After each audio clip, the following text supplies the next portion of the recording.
भगवान ब्रह्मा ने दोनों की बात ध्यान से सुनी। फिर ब्रह्मदेव ने उन दोनों से कहा, ऐसे पता नहीं चलेगा, आप परीक्षण कीजिए। ब्रह्मदेव ने कहा, आप मृत्यु लोक को ध्यान से देखिए। इस जंगल में एक गरीब बुढ़िया अपने इकलौते बेटे के साथ, जिसकी उम्र 25 वर्ष है, एक झोपड़ी बनाकर रहती है। वे दोनों बहुत ही गरीब हैं। उन्हें खाने के लिए अनाज का एक दाना भी नसीब नहीं हो रहा है। अब तुम दोनों इन पर अपने भाग्य और बुद्धि की शक्ति को आजमाओ। तुम दोनों में से जो भी इस गरीब बुढ़िया के बेटे को धनवान बना देगा या राजा बना देगा, वही तुम दोनों में श्रेष्ठ और बड़ा माना जाएगा। ब्रह्मदेव की बात सुनकर भाग्यदेव कहने लगे, परमपिता, यह तो बहुत छोटी सी बात है। भाग्य की बात सुनकर बुद्धि की देवी कहने लगी, छोटी सी बात कैसे हो सकती है? जब तक मैं उसका साथ नहीं दूंगी, तुम इसे कभी राजा नहीं बना सकते। भाग्य ने कहा, बुद्धि, तुम नहीं जानती, अगर मैं उसका साथ दूंगा तो इसे राजा ही नहीं बल्कि एक महान सम्राट बना दूंगा। बुद्धि बोली, ठीक है, हम दोनों इसी पर अपनी शक्ति का उपयोग करते हैं। इससे हमारी समस्या का फैसला भी हो जाएगा और जो जीतेगा वही श्रेष्ठ माना जाएगा। इसके बाद भाग्य ब्रह्मदेव से कहने लगा, ब्रह्मदेव, पहले मुझे अपनी श्रेष्ठता सिद्ध करने की आज्ञा दीजिए। मुझे यहाँ से जाने और इस लड़के को सम्राट बनाने की अनुमति दीजिए। ब्रह्मा जी ने कहा, ठीक है। ब्रह्मदेव के कहते ही बुद्धि ने ब्रह्मदेव से कहा, ब्रह्मदेव, मैं इस लड़के का साथ छोड़कर आ रही हूँ। उसकी बात सुनकर भाग्य ने कहा, ठीक है, तुम अभी उसका साथ छोड़ दो और ब्रह्मलोक में आ जाओ। बुद्धि भाग्य से कहने लगी, भाग्य, ध्यान रखना, कहीं ऐसा न हो कि तुम इसे सम्राट बनाने के चक्कर में मार डालो। यह व्यक्ति मरना नहीं चाहिए। भाग्य कहने लगा, बुद्धि, तुम यह सब दूर से देखती रहो। आज तुम्हारी हार निश्चित है, क्योंकि मैं तुमसे अधिक शक्तिशाली और बलवान हूं। बुद्धि बोली, ठीक है, मैं अभी इसी समय इस लड़के का साथ छोड़ रही हूं। इतना कहकर बुद्धि ने उसका साथ छोड़ दिया।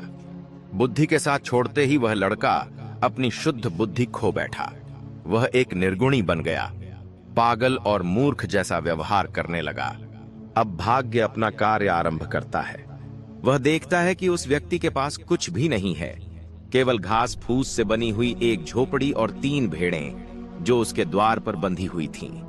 लड़का उन भेड़ों को चराने के लिए पेड़ पौधों की पत्तियां काट कर लाता और उन्हें जंगल में ले जाकर चराता। पूरा दिन वह इसी काम में व्यतीत कर देता। उसकी यह स्थिति देखकर भाग्य सोचता है, न इसके पास पहनने को अच्छे वस्त्र हैं और न ही पैरों में जूते। अब मैं इसका साथ दे रहा हूं और इसे राजा बनाकर ही रहूंगा। भाग्य ने निश्चय पूर्वक कहा। फिर भाग्य ने पासा पलटा। जिस रास्ते से वह चरवाहा निकल रहा था, उसी रास्ते में भाग्य ने सोने के सुंदर जूतों की एक जोड़ी रख दी। लड़के की नजर उन जूतों पर पड़ी, लेकिन वह यह पहचान नहीं पाया कि वे सोने के और मूल्यवान हैं। उसे तो बस पैरों में पहनने के लिए जूते चाहिए थे, ताकि जंगल में कांटे न चुभें। उसने वे जूते पहन लिए और मन ही मन सोचने लगा, चलो, जूते तो मिल गए, अब मेरा बहुत समय इनसे काम चल जाएगा। जब मैं जंगल से चारा लाऊंगा और भेड़ों को चराऊंगा तो मेरे पैरों में कांटे नहीं चुभेंगे। जूतों को पहनकर वह अपने घर लौट आया। प्रतिदिन उसकी यही दिनचर्या रहती।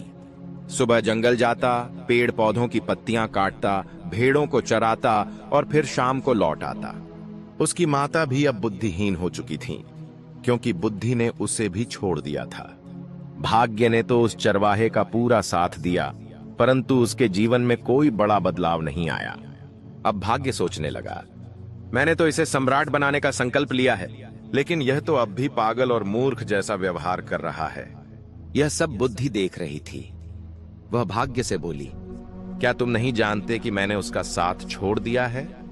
जब मैं किसी व्यक्ति का साथ छोड़ देती हूं तो वह ऐसा ही व्यवहार करता है। उस देश के नजदीक ही एक और राज्य था, जिसका राजा था राजा चंद्रभान। उसी राज्य में एक प्रसिद्ध सौदागर रहता था। वह विभिन्न देशों और स्थानों पर जाकर व्यापार किया करता था। उस सौदागर के पास व्यापार के लिए कई ऊंट थे। वह ऊंटों पर पीतल लादकर उन्हें दूर दराज देशों में ले जाता और वहां व्यापार करता। एक दिन वह सौदागर अपने ऊंटों के साथ उसी जंगल से होकर जा रहा था, जहां वह चरवाहा अपनी भेड़ों को चराता था। रास्ते में चलते हुए सौदागर की नजर उस चरवाहे के पैरों पर पड़ी। वह चौंक गया।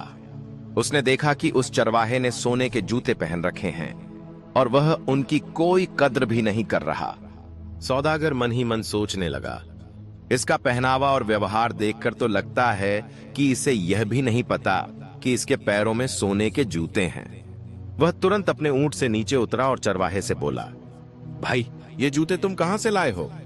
चरवाहा सहजता से बोला, ये जूते मुझे जंगल के रास्ते में पड़े हुए मिले थे। मुझे पैरों में पहनने के लिए जूते चाहिए थे, तो मैंने इन्हें पहन लिया।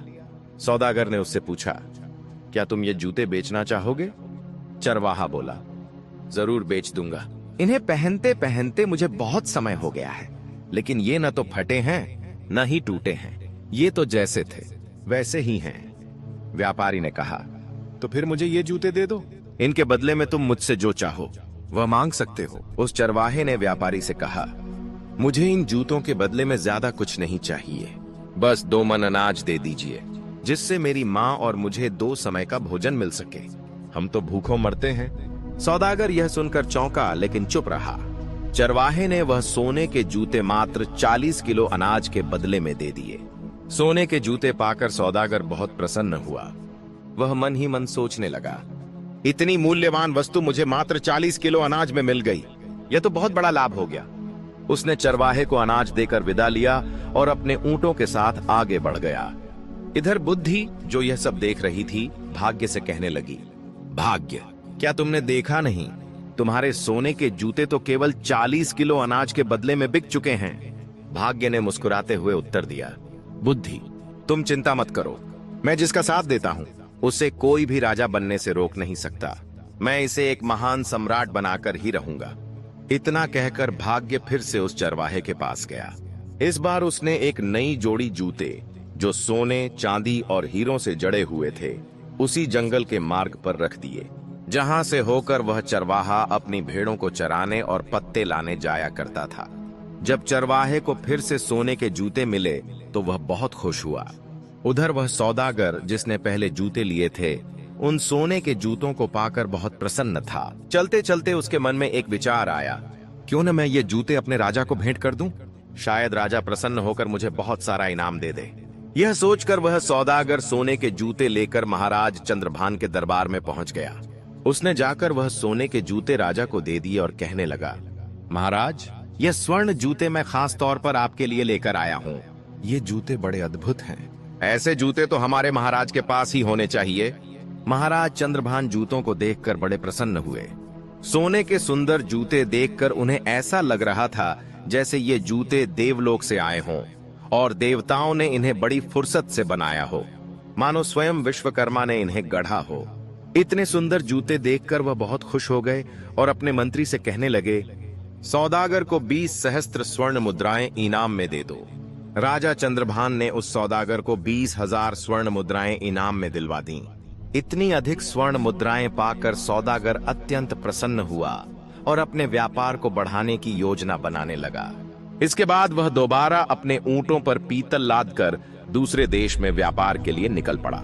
वह सौदागर अपने व्यापार के लिए उसी जंगल से होते हुए जा रहा था जहां वह चरवाहा अपने पशुओं को चराता था और अपनी माता के साथ रहा करता था। इस बार भी वह उसी स्थान से गुजर रहा था। संयोगवश चरवाहा भी वहीं पर अपनी भेड़ों को चरा रहा था। जंगल में अपने सामने चरवाहे को दोबारा देखकर वह सौदागर बड़ा खुश हो गया। उसने फिर से उस चरवाहे के पैरों की ओर देखा तो देखा कि उसके पैरों में दूसरी जोड़ी सोने के जूते थे। उन्हें देखकर उसने सोचा, इसके पास फिर से सोने के जूते कहां से आ गए? ना जाने यह कहां से ऐसे जूते लेकर आता है। सौदागर ऊंट से नीचे उतरा और चरवाहे के पास जाकर कहने लगा, भाई, क्या तुम फिर से इन जूतों को बेचना चाहोगे? चरवाहा बोला, हाँ हाँ, जरूर बेच दूंगा, लेकिन इस बार आपको इसके बदले में मुझे एक बोरी चने की दाल देनी होगी। सौदागर यह सुनकर बड़ा प्रसन्न हुआ और बोला, ठीक है। उसने एक बोरी भुनी हुई चने की दाल उस चरवाहे को दे दी और सोने के जूते की दूसरी जोड़ी लेकर वहां से चला गया। अब सौदागर के मन में यह विचार आने लगा, पहले एक जोड़ी जूते जो मैंने महाराज को भेंट किए थे, उसके बदले महाराज ने मुझे 20,000 स्वर्ण मुद्राएं दी थीं। इस बार तो जूते और भी सुंदर हैं।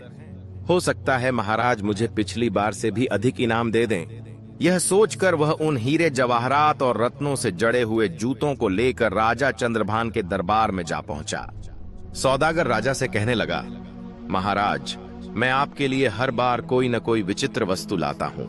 हे राजन, कृपया इन्हें स्वीकार कीजिए। राजा चंद्रभान ने जब जूतों को देखा तो कहने लगे, सच में ये सोने के जूते अत्यंत सुंदर हैं। पिछली बार दिए गए जूतों से भी अधिक आकर्षक लगते हैं। फिर उन्होंने सौदागर से पूछा, मुझे यह बताओ कि तुम ये जूते लाते कहां से हो? तुम्हें ये जूते कौन देता है? अब सौदागर क्या बोलता? जब उसे कुछ समझ नहीं आया कि राजा को क्या जवाब दे, तो कुछ सोचकर उसने झूठ बोल दिया। वह बोला, महाराज, पश्चिम देश में एक सम्राट है। मैं वहां अपने पीतल का व्यापार करने जाता हूं। वह सम्राट मुझे इनाम स्वरूप ऐसे जूते देते हैं। उन्होंने 2 बार मुझे सोने के जूते दिए और मैंने दोनों बार उन्हें आपकी सेवा में समर्पित कर दिया। यह सुनकर राजा चंद्रभान बोले, सौदागर, क्या उस सम्राट का कोई पुत्र है? सौदागर ने फिर झूठ बोल दिया, नहीं महाराज, वह सम्राट अभी तक अविवाहित हैं। उनका विवाह नहीं हुआ है। इतना सुनकर राजा चंद्रभान कहने लगे, ठीक है सौदागर, हमारी बेटी बहुत सुंदर है। तुम उस सम्राट से जाकर मिलो और उनसे पूछो कि क्या वे हमारी पुत्री से विवाह करने को इच्छुक हैं। यदि हां, तो हम अपनी बेटी का विवाह उन्हीं से करना चाहेंगे। राजा चंद्रभान की बात सुनकर सौदागर मन ही मन सोचने लगा, अब तो मैं बुरी तरह फंस गया। मैं तो ये जूते किसी राजा से नहीं लाता, बल्कि एक चरवाहे से लेकर आता हूं। लेकिन अब तो मैं झूठ बोल चुका हूं। अब मेरा क्या होगा? मैं तो अपने ही बोले हुए झूठ में फंस चुका हूं। राजा ने सौदागर को आदेश दिया, सौदागर, उस राजा के पास जाओ और किसी भी तरह से उन्हें तैयार करके लाओ कि वे हमारी बेटी से विवाह करें। अब तो सौदागर और भी चिंता में डूब गया। वह राज दरबार से वापस आ गया। अपने घर जाकर उसने दोबारा अपने ऊंटों पर पीतल लादा और व्यापार करने के लिए निकल पड़ा। जब वह दोबारा उसी जंगल में पहुंचा तो सोचने लगा, अगर मुझे वहां वह चरवाहा नहीं मिला होता तो मुझे सोने के जूते नहीं मिलते, और यदि जूते नहीं मिलते तो मैं राजा को नहीं देता। अंततः झूठ बोलकर मैं राजा के क्रोध का शिकार भी नहीं बनता। इस चरवाहे ने तो मुझे भी राजा के क्रोध का पात्र बना दिया।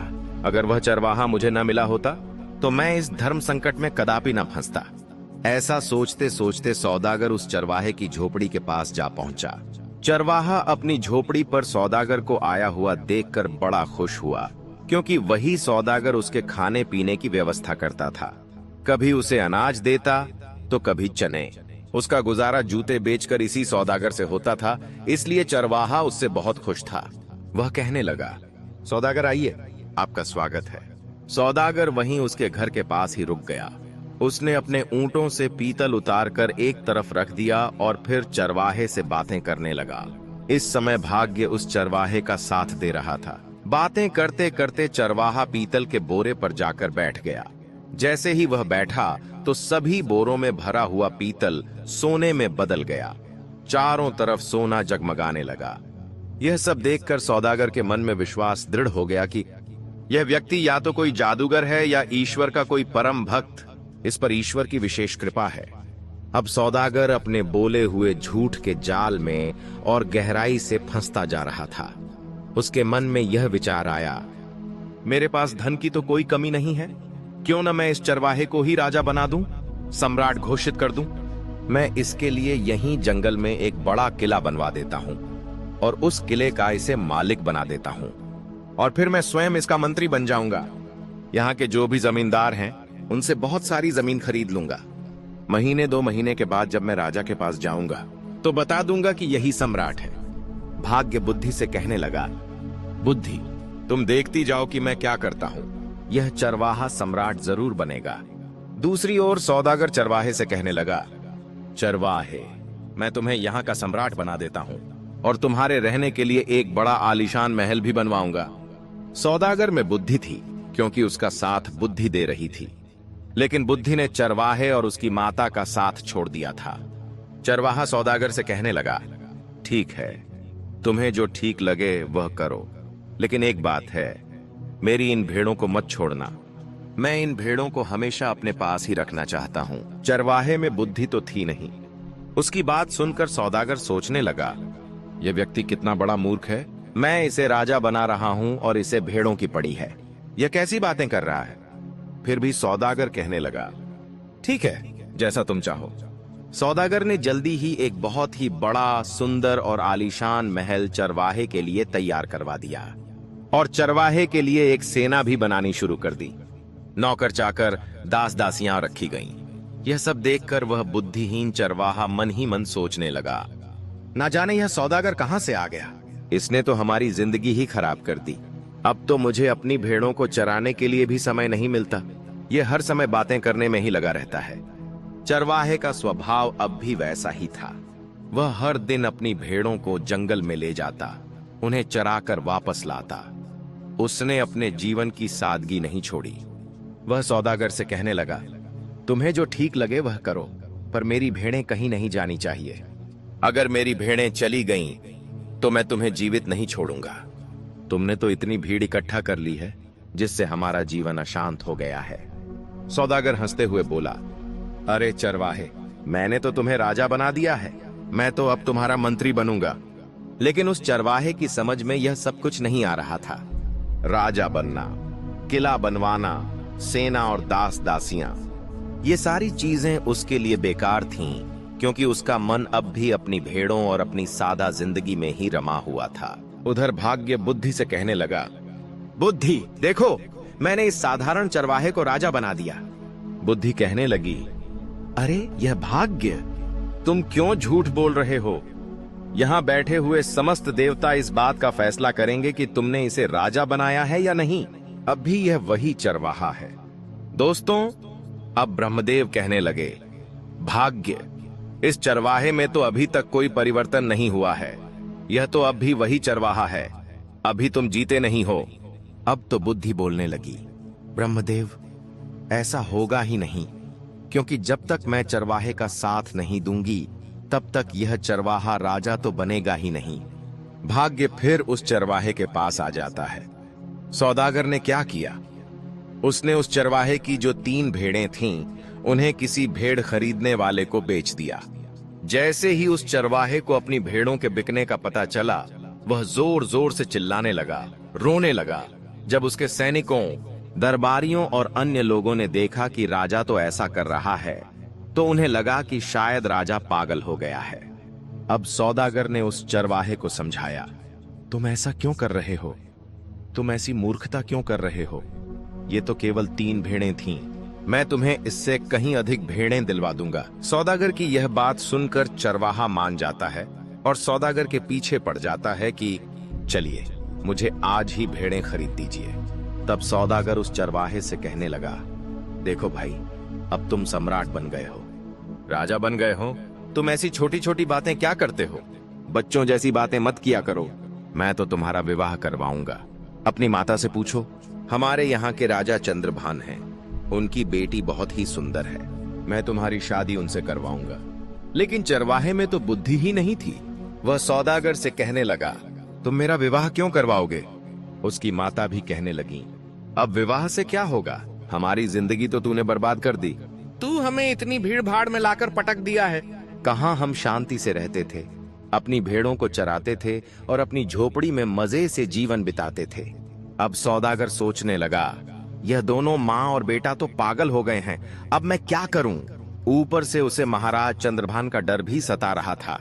उसके मन में यही विचार चल रहा था कि अब तो इनकी सहायता मुझे करनी ही पड़ेगी। इसी तरह धीरे धीरे 6 महीने का समय बीत गया। अब सौदागर अपने देश के महाराज चंद्रभान के पास पहुंचा और कहने लगा, महाराज, आप अपने नाई और पंडित को भेज दीजिए। मैंने अपने सम्राट को मना लिया है। वह आपकी बेटी से विवाह करने के लिए तैयार है। यह सुनकर राजा चंद्रभान ने नाई और ब्राह्मण को बुलाया और उन्हें सौदागर के साथ सम्राट के पास भेज दिया। सौदागर उन दोनों नाई और ब्राह्मण को लेकर चल पड़ा और उन्हें चरवाहे के महल में लेकर गया। उसने चरवाहे को राजसी वस्त्र पहनाए। चरवाहा सौदागर से कहने लगा, यहां तुम क्या कर रहे हो? ऐसे भी कहीं विवाह होते हैं? सौदागर कहने लगा, अब तुम चुप रहना, अब बिल्कुल भी मत बोलना, नहीं तो महाराज चंद्रभान तुम्हें और मुझे दोनों को फांसी की सजा दे देंगे। इस बात का ध्यान रखना, अब तुम्हें कुछ नहीं बोलना है। सौदागर के मुंह से फांसी की बात सुनकर चरवाहा बुरी तरह डर गया और उसकी बात मान गया। राजा के नाई और ब्राह्मण उसकी सगाई कर देते हैं। और शुभ मुहूर्त देखकर विवाह की तिथि निश्चित करते हैं। फिर वे चरवाहे अब सम्राट को बता देते हैं, आपको इस दिन बारात लेकर महल में आना है।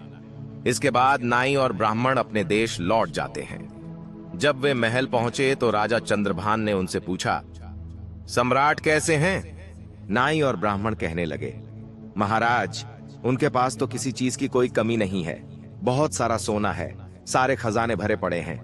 वे तो बहुत ही महान सम्राट प्रतीत होते हैं। यह सब सुनकर राजा चंद्रभान बहुत प्रसन्न हो गया। अब तो राजा चंद्रभान ने भी शादी की तैयारियां शुरू कर दी। धीरे धीरे समय बीतता गया और विवाह का शुभ दिन नजदीक आ पहुंचा। विवाह के दिन सौदागर ने चरवाहे को खूब सजाया, दूल्हा बनाया और एक सुंदर रथ में बिठाकर उसकी बारात लेकर निकल पड़ा। इधर सौदागर चरवाहे को शादी के लिए लेकर जा रहा था। उधर भाग्य बुद्धि से कहने लगा, देखो बुद्धि, अब मैं चरवाहे का विवाह भी राजा की बेटी से करवा रहा हूँ। बुद्धि मुस्कुराकर बोली, भाग्य, बस देखते जाओ, तुमने अभी उसकी मृत्यु का षड्यंत्र रच दिया है। तुम्हें भी पछतावा होगा कि तुमने यह क्या कर दिया। यह चरवाहा भी तुम्हारे जाल में फंस चुका है। तुम तो इसे राजा बनाने की बात कर रहे हो। देखते जाओ, तुम्हारे कारण यह चरवाहा अपने प्राण खो देगा। भाग्य बोला, बस तुम देखती रहो कि मैं क्या करता हूँ। कुछ दिन का समय तय करने के बाद चरवाहे की बारात लेकर सौदागर राजा चंद्रभान के यहाँ पहुंच गया। राजा ने देखा कि चरवाहा राजा बना है। देखने में तो बड़ा सुंदर है। उसने बारात का भव्य स्वागत किया। अपने वादे के अनुसार सौदागर हर जगह उसके साथ साथ जा रहा था। जब मंडप में जाने का समय हुआ तो सौदागर धर्म संकट में फंस गया, क्योंकि वहां भी उसे चरवाहे के साथ ही जाना पड़ रहा था। वह चुपचाप मंडप में पीछे बैठ गया। तब राजा चंद्रभान कहने लगे, सौदागर, तुम इसके साथ साथ क्यों रहते हो? सौदागर विनम्रता से बोला, महाराज, मैं इनका मंत्री हूं। इन्होंने मुझे अपना मंत्री बनाया है। राजा ने अपनी पुत्री का विवाह उस चरवाहे के साथ कर दिया। इस तरह निश्चित दिन राजा ने अपनी बेटी का विवाह चरवाहे से संपन्न किया। शादी हो जाने के बाद राजा ने अपने दामाद को महल का एक भाग दे दिया। राजा का कोई पुत्र तो था नहीं, इसलिए वह दामाद को अपने पास ही रखना चाहता था, ताकि भविष्य में राज सिंहासन उसे सौंप सके। अब सौदागर को रहने के लिए अलग स्थान दे दिया गया। सौदागर मन ही मन घबरा रहा था कि कहीं चरवाहा भेद न खोल दे। उधर चरवाहा बड़ा प्रसन्न था। यह सब देखकर बुद्धि मुस्कुराई और बोली, उसे कुछ भी पता नहीं है, न राजा क्या होता है, न विवाह क्या होता है। वह तो कुछ जानता ही नहीं है। उसकी मृत्यु निकट आ चुकी है और वह शीघ्र ही मरने वाला है। भाग्य बोला, यह मरेगा क्यों? इसकी शादी हो गई है। अब यह आराम से वहां रहेगा और फिर सम्राट बन जाएगा। राज परिवार की परंपरा के अनुसार राजकुमारी वधू के भेष में सज संवर कर रात को अपने पति के कक्ष में, अर्थात उस चरवाहे के कक्ष में भोजन लेकर आती है। चरवाहे ने इतनी सुंदरता से सजी और आभूषणों से लदी कन्या को सपनों में भी नहीं देखा था। वह डर गया। उस बुद्धिहीन चरवाहे को बचपन में अपनी दादी द्वारा सुनाई गई एक कहानी याद आ गई, जिसमें एक रीसी सुंदरी का भेष बनाकर गहनों से सजी धजी एक स्त्री पुरुषों को खा जाती थी। उसके मन में विचार आया कि कहीं यह भी कोई रीसी तो नहीं है जो उसे खाने के लिए आई है। उसने बचपन में सुन रखा था कि रीसी सुंदर रूप धारण करके आदमियों का खून पी लेती है और उन्हें मार डालती है। उसने सोचा, रीसी का हाथ पकड़ने से तो अच्छा है कि मैं यहाँ से भाग जाऊं। यही सोचकर वह घबरा गया। उसने राजकुमारी को धक्का दिया, जिससे वह गिर पड़ी और फिर चिल्लाता हुआ कमरे से बाहर भाग गया। भागते भागते वह सीधे नदी के किनारे जा पहुंचा और घबराकर पानी में कूद गया। लेकिन जब उसे पानी में भी अपनी मृत्यु दिखाई दी तो वह पानी से बाहर निकला और नदी के किनारे जाकर बैठ गया। राजकुमारी के अपमान की बात सुनकर राजा आग बबूला हो गया। उसने तुरंत अपने सैनिकों को आदेश दिया कि उस चरवाहे को खोजकर जल्दी से उसके पास लाया जाए। राजा के सैनिकों ने उसे नदी के किनारे बैठा हुआ देख लिया और पकड़कर राजा के दरबार में ले आए। उसे देखकर राजा का क्रोध और भी बढ़ गया। उसने कठोर स्वर में कहा, इस मूर्ख ने राज परिवार का अपमान किया है, इसे कठोरतम दंड दिया जाएगा। राजा ने आदेश जारी किया कि अगली सुबह उसे मृत्यु दंड दिया जाएगा और कहा, इसे कारागार में डाल दो। यह सब भाग्य अपनी आंखों से देख रहा था। वह माथा पीट रहा था और सोचने लगा, यह तो बिल्कुल मूर्ख निकला। इस मूर्ख ने तो मेरी सारी योजना ही चौपट कर दी। उसी समय बुद्धि मुस्कुराते हुए उसके पास आई और बोली, देखा भाग्य, आखिर तुम हार ही गए। तुम्हारे लाख राजा बनाने से भी वह राजा नहीं बन सका। अब इस व्यक्ति को सजा होने जा रही है। देखा, बुद्धि के बिना वह मारे जाने वाला है। अब बताओ क्या कहते हो? निराश होकर भाग्य बोला, अगर तुम इस आदमी को बचा लो तो मैं हार मान लूंगा। बुद्धि हंसते हुए बोली, तो ठीक है, अब मेरा कमाल देखो, देखो मैं इसे कैसे बचाती हूं। इतना कहकर बुद्धि ने चरवाहे के शरीर में प्रवेश किया। जैसे ही बुद्धि ने उसमें प्रवेश किया, चरवाहा अचानक नई नई युक्तियां सोचने लगा, जैसे उसमें कोई तेज दिमाग जाग उठा हो। अगले दिन जब चरवाहे को मृत्युदंड के लिए राजा के दरबार में लाया गया, तो उसने राजा से विनम्रता से कहा, महाराज, आप मेरे ससुर हैं, क्या मैं आपसे कुछ पूछ सकता हूं? राजा ने गुस्से में उत्तर दिया, तुमने मेरी बेटी का तिरस्कार करके मेरा घोर अपमान किया है, तुम्हें इसका दंड अवश्य मिलेगा। तब चरवाहा शांत स्वर में बोला, राजन, हमारे कुल की मान्यता है कि विवाह के पश्चात यदि पहली रात को वर वधू के कक्ष में किसी की जानकारी में यह आए कि कोई व्यक्ति नदी में डूब रहा है और वर यदि उस व्यक्ति को न बचाए तो ऐसी वधू विधवा हो जाती है और जीवन भर संतानहीन रहती है। जब आपकी पुत्री मेरे कक्ष में आई तभी मुझे नदी की ओर से बचाओ बचाओ की चीखें सुनाई दी। मैं अपने आप को रोक नहीं सका, उठकर तुरंत भागा और नदी में उस डूबते व्यक्ति को बचाने चला गया।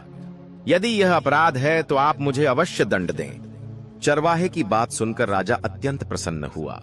वह तुरंत उठकर चरवाहे को गले लगा लिया और भावुक होकर बोला, मेरे बाद इस देश का राजा तुम ही बनोगे। राजकुमारी और उसके पिता दोनों ने लज्जित होकर अपने असभ्य व्यवहार के लिए क्षमा मांगी। फिर तीनों मुस्कुराते हुए महल के भीतर चले गए। उधर ब्रह्मलोक में ब्रह्मा के दरबार में बुद्धि और भाग्य का निर्णय सुनाया जा चुका था। समस्त देवता बुद्धि की जय जयकार करने लगे। वे बोले, भाग्य, तुम कुछ नहीं कर सकते यदि बुद्धि साथ न हो। जिसके पास बुद्धि नहीं वह भाग्य के दिए अवसरों को भी खो देता है। बुद्धि मुस्कुराकर भाग्य की ओर देखने लगी। भाग्य ने विनम्रता से सिर झुकाया और बोला, मैं अपनी हार स्वीकार करता हूं। सचमुच तुम मुझसे बड़ी हो। दोस्तों, क्या इंसान की किस्मत ही उसका रास्ता तय करती है या उसकी बुद्धि और मेहनत? शायद भाग्य अवसर देता है, लेकिन बुद्धि ही है जो उन अवसरों को पहचान कर सफलता में बदलती है। अब निर्णय आपके हाथ में है। आप क्या मानते हैं, भाग्य बड़ा या बुद्धि? अपना विचार हमें कमेंट सेक्शन में जरूर बताएं। दोस्तों, अगर आपको ये वीडियो अच्छी लगी हो तो वीडियो को लाइक जरूर करें और चैनल को सब्सक्राइब करना न भूलें। हम फिर मिलेंगे एक नई रोचक और प्रेरणादायक कहानी के साथ। तब तक के लिए अपना ख्याल रखें। जय माता दी।